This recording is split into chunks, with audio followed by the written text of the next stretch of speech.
Hello, my name is Jamie Spinks, and I am a Leader in Me coach in Greenville, South Carolina. I'm just coming to you during this time to share with you some different thoughts about why we're here and our why, and in this time of our world and in this chaotic opportunity, just really asking ourselves, what is our why? And what is our purpose, and where do we go from here, and how do we grow from here? So I am a Leader in Me coach in Greenville, South Carolina. I've been an educator for 23 years, principal, teacher, uh, lots of opportunities to work with lots of people and lots of students. And it's during times like this that when we have this very uncomfortable disequilibrium, then everything is taken away. We really have an opportunity to ask ourselves, who am I? So I ask you today, who are you? You might think, I'm a teacher, I'm a principal. You know what? When all these things are taken away and it comes to the end of the day, who are you? That's my question. And so we are given this great gift of time right now. Whether we think it's a gift or not, we always say, we want more time, we want more time. Well, we have some time. And so we have an opportunity to think and reflect on our purpose and our why. Two important days in our life. First day is the day that we're born. Second day is the day we discover why. And I just want us to revisit that and looking at ourselves and finding out our purpose, and is our why compelling enough that it drives us to do what we do every day, even in times like this.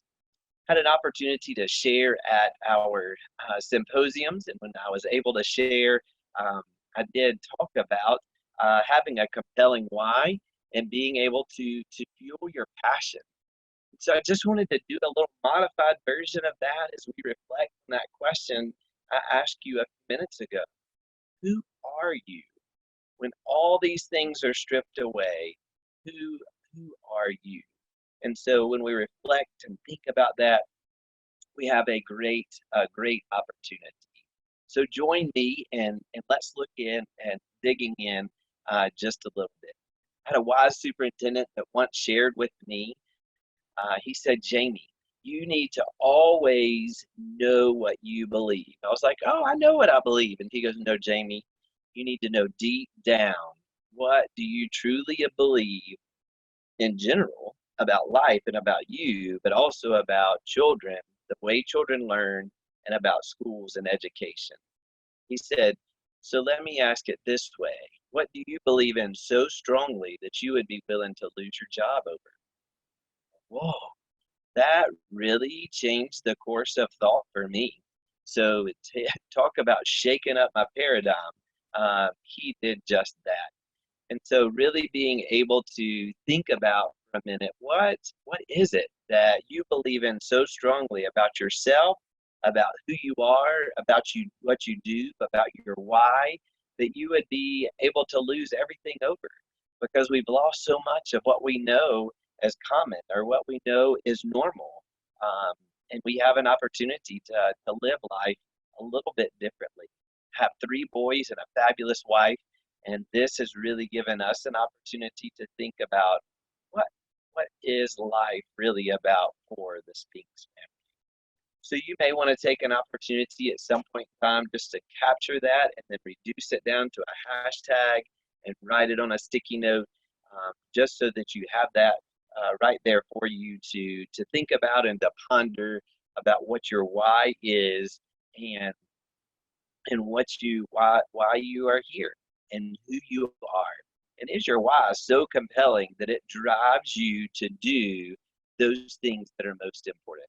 Because once we discover our why behind what we do, it compels us to move from one place to the next. We can't stay the same. We have to operate within that why, because we are compelled and driven to do what is deep down within us. Today, 4 areas that I just want to talk about briefly. How do we unlock your why, align your why, direct your why, and what do we need to do to fuel that why so that you can send your fire ablaze. So first, let's unlock your why. Whatever you have as your why, as one of your um, just your key purpose. If you captured it in a hashtag, if it's a thought, if you think, who are you, then I just want to take you to our 5 core paradigms, because those 5 core paradigms are almost like a key that unlocks our why. It's fascinating every time I look at it, and the way that I look at it. It is fascinating to me. So let's look at these 5 core paradigms. First, everyone can be a leader. Everyone has genius. Change starts with me. Educators empower students to lead their own thinking and learning, and then developing the whole person. So those 5 core paradigms, you're like, well, that's not what I was even thinking about. My why wasn't even to do with education. You know what? My why, right here at the heart, my hashtag and my purpose and why I do what I do, I took on Dr. Covey's Unlocking Human Potential. So where does that align with the 5 core paradigms?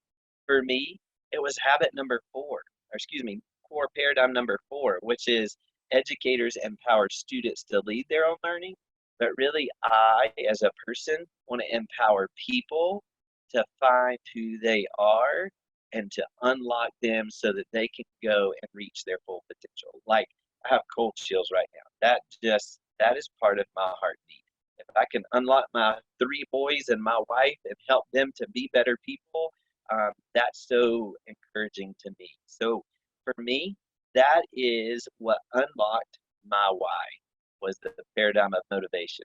What about you? Who are you? What's your why?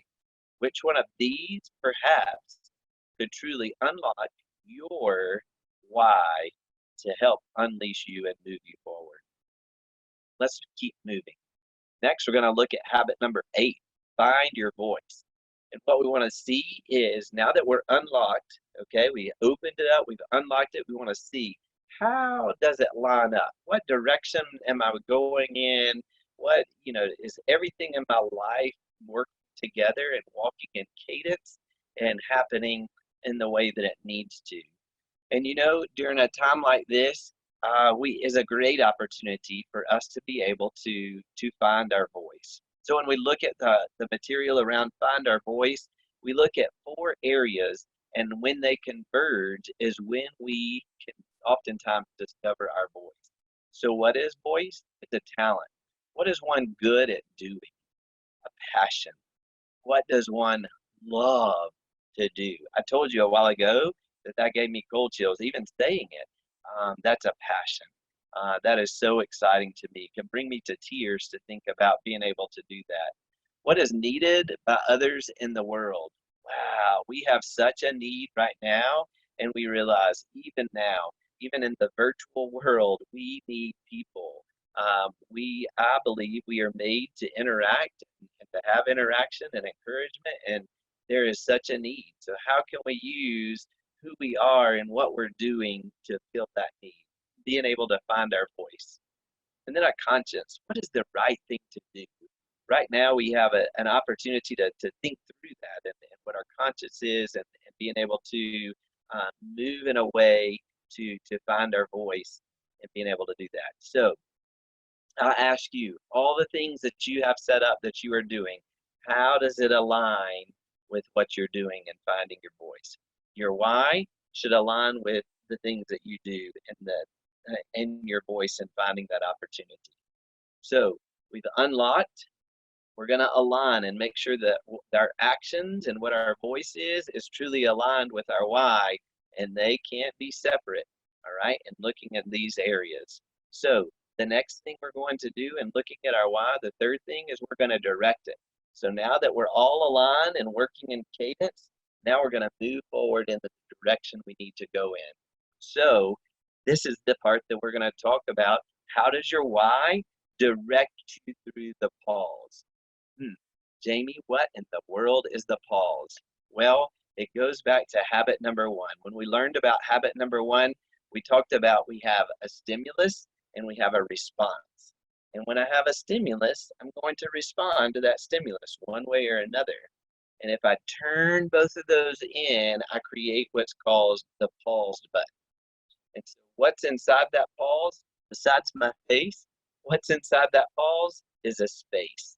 And what I have within that space is up to me. And so when given that stimulus and given the response, I create a space in between that and I have something to do. We are given four unique human gifts. No other, nobody else, no one else, nothing else, I guess I should say, has these four unique human gifts. The gift of self-awareness, imagination, conscious, and independent will. And so within that pause, we have a pandemic in our world right now. All right. And so we have a choice in how we can respond. And we can either immediately respond and get angry and frustrated and point our fingers to everything that's wrong, or we can pull all of that together, create a space for ourselves, and look at ourselves within that pause and say, things don't feel right. They're not the same. I'm self-aware. That's how I can do that. That's a unique human gift. I have an opportunity to think about how can I do things differently. So when I'm thinking about my why and my purpose, I don't have to be stuck in thinking, oh man, I don't even know who I am. I don't know what I'm doing. Well, this is a time that I can do that. And I can think about the way that I'm doing things, think differently, and hopefully and possibly even get a better response. Conscience, there's that word again. What is the right thing to do right now within the pause? All right, just to sit here and do nothing? No, you have a compelling why and a compelling purpose. What can you do with that? And you have an independent will. So you have a choice to make. The choice is yours. So what will you do in that pause, in that space, to help you move forward? So you have your why, and we've talked about how we can unlock your why, how we can align your why, make sure everything in my life is lined up with that why and that purpose. Then I'm going to look and make sure that I have those four unique human gifts that are going to direct me through the pause. All right, so that's going to direct my why and make sure I'm focused in that. And then finally, what will you now use to fuel your passion? You know what? We have everything taken away. I'm thinking of all the things I'm seeing around the world, in my neighborhood, about ways we can do life differently, and perhaps um, we get more joy out of the life that we lead. And so, what can you do to fuel your passion? What can I do to spend time? Because one of my key roles, first, is my role with my wife. We have had more quality time now than I have in a very long time. My children, same thing. Going for a walk in the neighborhood, people putting bears in their window in the neighborhood for us to go and see, writing messages on chalk at the end of the driveway. Teachers, what you're doing for your children is amazing. When everything is taken away, we truly know what fuels our passion in schools, and that's the children. The children are our why, and it truly makes us more passionate about the things that we do. We can unlock that passion, we can fuel that passion, and when we think about habit number 7 and looking at these 4 key areas and staying in balance with our body, our heart, our mind, and our spirit. We ask a question when we're talking about habit 7. Have we ever been so busy driving that we failed to stop and get gas? I hope the answer is no, or not more than once or twice. But this is an opportunity. The world is stopped, and so we have an opportunity to truly pull ourselves together and balance. But the choice is ours, and we have to make that choice in all of these areas so that we can fuel our passion and we can be the best me I can be today. If your why is not big enough, your excuses will become that big. And so those excuses will take over. So what fuels your fire? What fuels your passion? What keeps your flame burning? What is it? Because if it's not compelling and if you don't truly know who you are, once it's all taken away, what are you going to do? And who are you going to trust in? And what are you going to trust in? And where will you be? So make sure we fuel that passion. So in times like this, it brings you to the question, what will you do today to unlock your why, align your voice to your why, direct your choices so that they are focused on your why, your purpose, your mission, and then fuel your passion like no other. I'm going to leave us with one of Covey's great quotes. You have to decide what your highest priorities are and have the courage, pleasantly, smilingly, non apologetically, to say no to other things. And the way we do that is by having a bigger yes that is burning inside us. Remember that why and that fuel and fueling our passion and fueling that? What is that that's burning inside of us that we need to make sure that we unlock, that we align, we direct, and we fuel to help us move forward, especially in times like this. We have a time like we've never had before, and being able to use every moment that we have to encourage people, to help our students in our schools to be encouraged, help them to see things differently, realign our paradigms, and making sure that we stay focused on who we are and what we're doing and our why. Last question I'll leave you with is one of the first questions I ask you. Who are you? Who are you? And what are you going to do to unlock, align, direct, and fuel yourself to move forward? Blessings to all of you. Stay safe, stay healthy, and hope to see you soon.